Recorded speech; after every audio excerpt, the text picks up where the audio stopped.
say what needs to be said. Well, we say what needs to be said so you can say what needs to be said. Welcome back to the show tonight. What kind of game was that? What do y'all rank that on a scale of 1 to 10?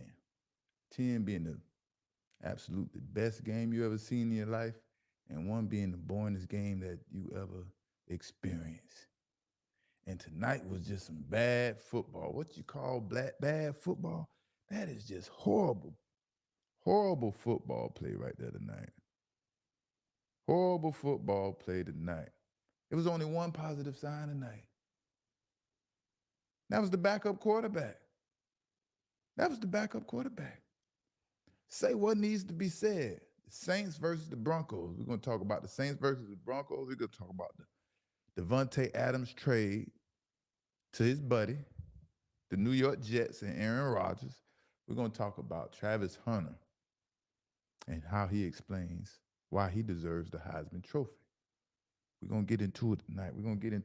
I got some things to show us tonight, but we got to run through this game tonight and explain how horrible these two quarterbacks were tonight. This is not professional football tonight. What we was watching tonight, this is backyard high school football. The commentators and announcers tried to, spice it up as best as they could and try to take up for these quarterbacks. But that's why you come to say what needs to be said. Now out for the Saints, gotta keep it cordial and honest. Out for the Saints, they had Chris Olave, I'll be messing their names up, and Rashid Shaheed.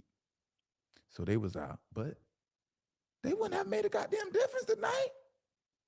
Would they? Talk to me, chat. Would they have made a difference tonight? And you know what? Playing in the NFL, it's a terrible, terrible feeling to start the season off so good. And you have all these, created these high expectations that you come to find out are unrealistic. And you realize your team is just sorry. We are just sorry. And even if Derek Carr would have played and he was healthy, they still would have lost because the Saints are horrible in run defense. And you can't win nothing when you can't stop the run. You can't get the ball back. And then the Saints can't protect the quarterback. And man, Bo Nix for the Broncos. Man, Denver, as bad as Bo Nix is, listen to me. This is football stuff right here. As bad as Bo Nix is, this has to say a lot about the great head coach, Sean Payton. Because he definitely has to be a leader amongst men. And the first thing you do as a head coach when you taking over a new team is you instill discipline to this team, to the whole team, the offense, defense, special teams, and they're all that. And the Denver Broncos have a good defense. And good defense starts with good discipline. You can have a good defense with minimal talent just off good discipline. Everybody do what they're supposed to do in each design defense. Your defense will be better than a lot of defense out there. I'm telling you, never seen a championship team without discipline or good defense. I mean, the Patriots for decades, the main characteristic for the Patriots were discipline, right? Then you take Andy Reid with the Chiefs, the offensive genius, and you don't run his routes the correct way and precisely how they designed to be ran, you will be benched. I mean, along with the defensive coordinator, Steve Spagnuolo, that was a good 1-2 combination, but discipline. The chat say, I don't think Rattler and a lot of these rookies be bad. I think the coach is dumb. It's dumb for them to the point it looked bad. Man, I don't know. What about the backup quarterback that came in? Jake Heener, how you pronounce his name? He was throwing the ball on time, precisely just how an offense is supposed to be ran. You can't give people the easy way out all the time. You got to look at look at the history and the facts of things. Who were the quarterbacks that was in the game before Rattler, Spence Rattler. You had Carr, and you know how did they do? They did pretty good. Spence Rattler just looked, man, he looked bad. He looked like a rookie. He looked like a rookie. I give him another chance. I seen some good things out of Spencer Rattler. I can't lie. I seen some good things. But the one thing I did see is Spencer Rattler looked just like he looked at Oklahoma. He's not getting the development he needs. I'm with you. Yeah, maybe he can get some better coaching and things like that. But back to the discipline, man. That back to discipline. Teams with discipline, they go far. And a championship team must have discipline. And then you look at teams without discipline. Let's look at the Cowboys. They aren't winning anything anytime soon. They have no discipline, no chemistry, just nothing. It's all about who can be the most famous on the team, who can get the most recognition, who can make the most money. You know what I mean? Now, Bo Nix utterly, Bo Nix utterly is underqualified to be a starting quarterback in the NFL. You could blame this on the coaches. You could blame this on anything you want. But Bo Nix is utterly unqualified to be a starter quarterback in the NFL. Backup quarterback, third string, or whatever. And this man was the first round draft pick, number 12th overall. Man, he is so hard to watch at quarterback, man. There's high school quarterbacks down here in Florida that's better than him, that looks better than him. Any pass that was 10 yards or better for Bo Nix was challenging for him. And that makes me wonder, how was he so successful at the University of Oregon? And I only could think about coaches and the offensive coordinator and the head coach. What was the offensive coordinator? Will Stein. He must be a hell of a coach to take Bo Nix from, he was awful at Auburn, in my opinion. That freshman year or whatever, he did his thing. But to take him from Auburn to Oregon and go 10-3, that says a lot about that coaching staff over there. That is that is crazy how horrible Bo Nix looks now, right? This game looked like a game full of backups. But let's move on. Moving on. That game is over with.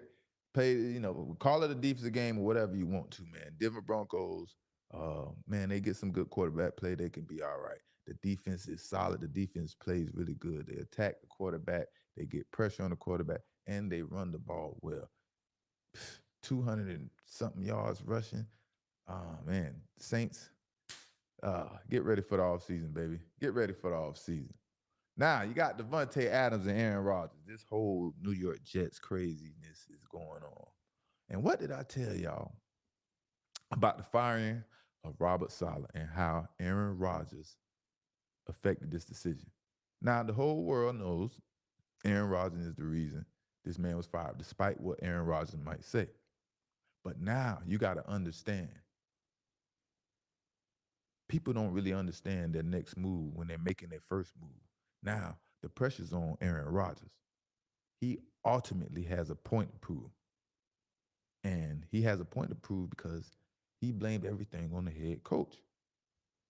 Now that the New York Jets have the real Aaron Rodgers, like we've seen against the Bills, everything he wants must happen. And he will play his hardest and give it all in the game. No questions asked. But when I see people abuse their power or authority, that is so whack to me. And I think that is one of the worst karmas to have in life, abusing power or authority.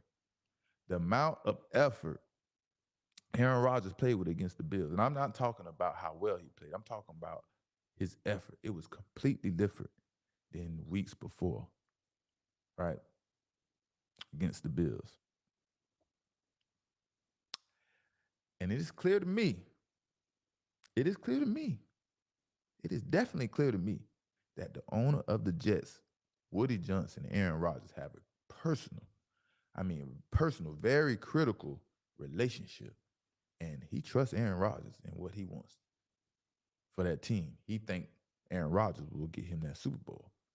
I have no doubt in my mind that firing happened because of old buddy Aaron Rodgers. Now that he has Davante Adams, It's clear that it was all his decision. But why did he bring in Davante Adams when you got Garrett Wilson? Garrett Wilson isn't enough. Garrett Wilson is a freaking talented receiver. He can do everything plus more than what Davante Adams can do. Davante Adams is 31 years old. He will be 32 in December. What what more can you get out of him? What more are you supposed to get out of him besides this? This must be a one-year play, and we have to go to the Super Bowl. Y'all two can't do it by themselves. Them two can't do it by themselves. I don't see Adams making a difference, that much of a difference. The problem is Aaron Rodgers won't hold himself accountable, and he will always blame the other person, whoever the problem is with. You know what I mean? Even if Adams catches a whole bunch of footballs, has a bunch of yards, makes the Pro Bowl, all pro, they're still not going to win. Because when it comes down to the pressure of the game, the last 4 minutes, Aaron Rodgers is going to be Aaron Rodgers. Just like that ball that was intended for Mike Williams. Everybody can have a debate about what they want, but the right side of Mike Williams was clearly open. That's called throwing your receiver open, let him go get the ball to the right. But you threw it short, couldn't step in it, said you didn't know where we was at and all this and these excuses, and you didn't give him the opportunity to go make a play. Rodgers had an opportunity to make a play on that play, but he failed like he has done in the past. It's the same tune for Rodgers when the game is in the fourth quarter and the pressure's on. That's who Rodgers is.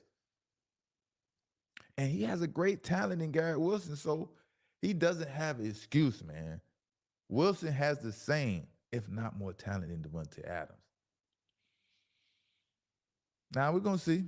We're going to see if Davante Adams makes a difference or not. He may catch a lot of passes, but we really see.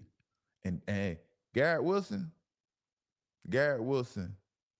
has to be secretly furious, upset, frustrated, whatever you want to call it, disappointed because he now knows he sure isn't the number one receiver, number one person, number one option anymore, who the ball is going to. And no matter how good Wilson is, Rodgers wants to play with his friend, his buddy, who he will be having fun with. Aaron Rodgers is a selfish man. That's just how it goes, man. And he knows his power. He's going to abuse his power. But that brings me to another subject, right? Aaron Rodgers. We got to distinguish the difference between good talent and quarterback that are winners. We can't compare Rodgers to the Tom Brady's and the Peyton Manning because he hasn't accomplished enough. He won one Super Bowl. Winning the MVP award doesn't mean nothing. Super Bowls, as a quarterback, you got to win Super Bowls. Aaron Rodgers is one level below the greats. No debate. The mentality is just different from what I've seen from Brady and, the greats who I played against. You know what I mean?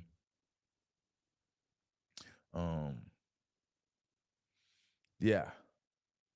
And then Coach Belichick wants to criticize the Jets. But let's move on to some interesting things, man. I want to talk about I want to get into this Travis Hunter thing. And I'll get back to this talk about these Jets, because they benched one of these freaking cornerbacks, DJ Reed, and I ain't like that. But if y'all didn't see Travis Hunter, man, Travis Hunter, he explains why he thinks he deserves the Heisman Trophy. Let me pull this up for y'all. We're going to read this right here. I don't know what I done did. I get it right. Let's see if this does it.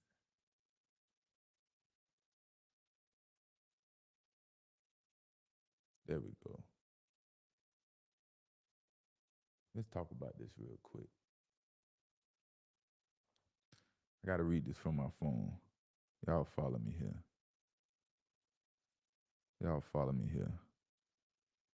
All right.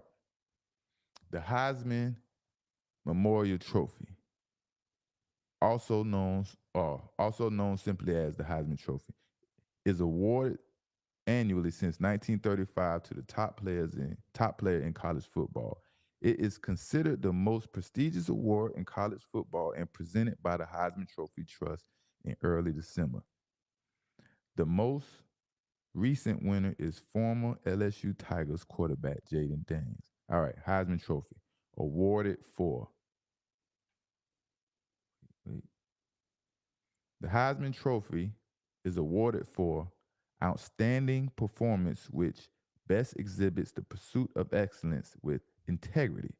Winners epitomize great ability combined with diligence, perseverance, hard, and hard work. That is what defines the Heisman Trophy. All right. So keep that in mind. Got to keep all that in mind. Now, I want to play this. That I don't want y'all to shy away from speaking. This is Aaron. I mean, this is excuse me. This is Travis Hunter sitting down with Robert Griffin III talking about the Heisman Trophy. Him and his possible candidate. So y'all listen up, and we're gonna talk about this real quick. Speaking that stuff into existence. I don't think that you can win it. I definitely think you can win it. I know I can win it, but Robert I don't thought he know. couldn't win it either. I don't know. I don't know who was there. I mean, y'all see Ashton Genty, but it's not like we haven't seen a running back that's good. All right. We haven't seen a player that plays both ways, and I'm gonna keep saying that. It's like he have 95 carries. Yeah. For 1,000 yards. Yeah. If I had 95 catches, how much yards you think I have? Okay. So I'm trying to tell him, like, if I had 95 targets on defense, what you think I'll have? Right. If I had 95 catches on offense, what you think I'll have? So I try to tell you, like, he got double the touches I got on the offensive side of the ball, and I still have defensive stats that's still crazy, and we only in week 6. Yeah. So, I'm not gonna argue about it. I don't consider. All right.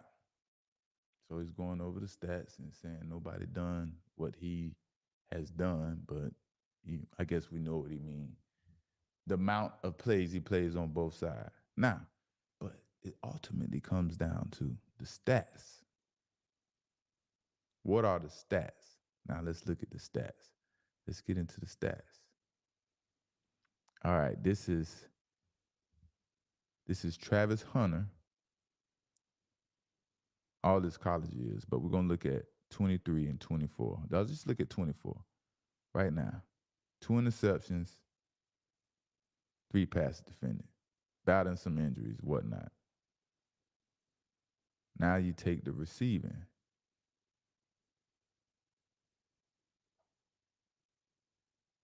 (2024) 49 receptions, 587 yards, 0 TDs, 0 touchdowns. Now you got Ashawn, how you pronounce his name? Genty. We'll just say Genty. Ashton Genty. Now we got Ashton Genty. 126 carries, 1,248 yards, 17 touchdowns through 6 games. Now, yes, we'll talk about the talent and all those things later. But the most impressive stat of this all is he's averaging 9.9 yards per carry. That's wild. That's wild. 200 yards the first game, almost 200 yards the second game, 260 yards the third game. Going crazy. And then what else we got here? Here we got the interception leaders. Y'all can't see. Let me see close here. I can't really see. Got the interception leaders in here. The first one was 6, then you got 4, 4, 4, 3, so on and so forth. We don't see Travis Hunter in here, right?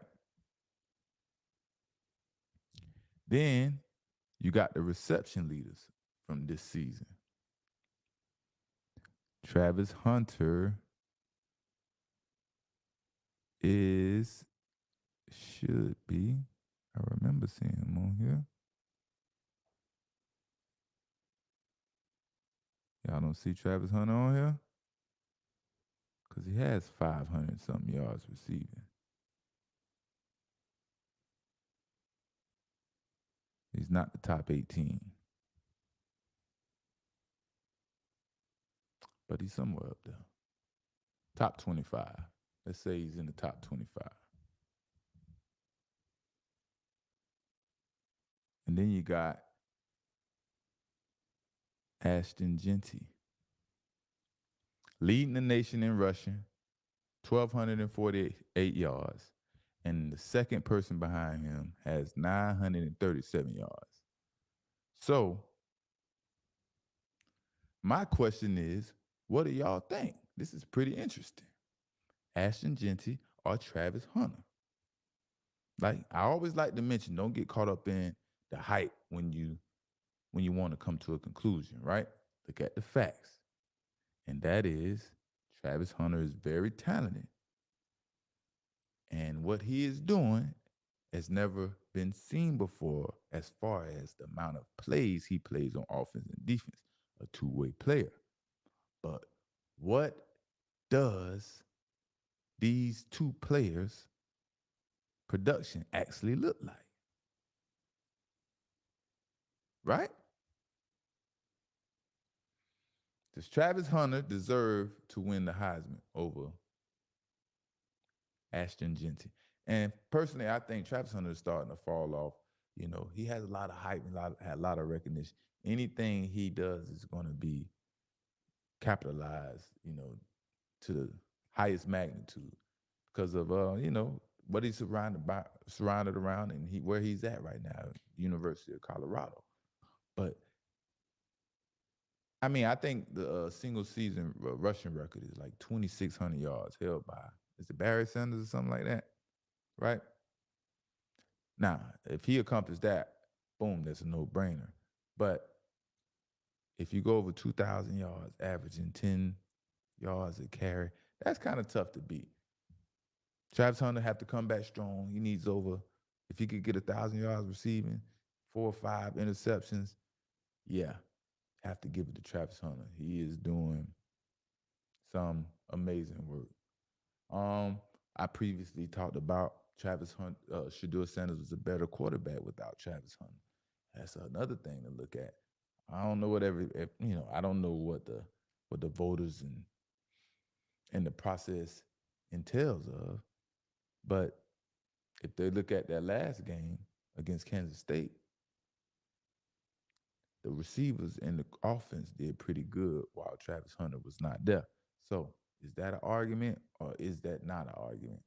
At the end of the day, notoriety and a bigger name will always beat out the smaller names. That's just how it goes, because that's better marketing for whatever they're trying to sell. And Travis Hunter is going to sell a lot of things right now. The way he's playing, making plays on both sides of the ball. But yeah, we'll see how that goes, man. These two athletes are very interesting. This come down to the last while. We'll see, man.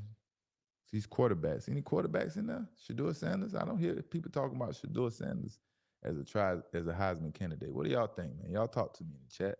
Y'all think Shedeur Sanders is a Heisman candidate? I don't know. But let's talk about another trade, man. I want to talk about another trade. I want to talk about the Bills. The Bills traded for Amari Cooper. What do y'all think about that? And like I said before, the Bills need to do something to keep Josh Allen happy, because he can't go down like Dan Marino. He can't go down like Dan Marino and not win a Super Bowl, because he's a generational talent. So, Josh Allen, the Buffalo Bills, they trade for Amari Cooper. This move right here, this move doesn't make no sense to me, right? This move doesn't make no sense to me. Amari Cooper does not make the Buffalo Bills a better team. Or does he? Y'all tell me. What do y'all think about Amari Cooper? Now, he's from the crib. We represent, you know what I mean, South Florida, all that. You know what I mean? But Amari Cooper had his chance to do his thing with Deshaun Watson and help Deshaun Watson gain his confidence and everything that he used to be back. But he didn't help Deshaun Watson do that. You know why? Because he drops the ball.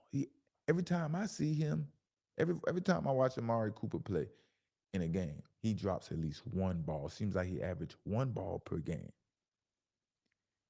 That will kill your quarterback, especially a struggling quarterback trying to gain momentum.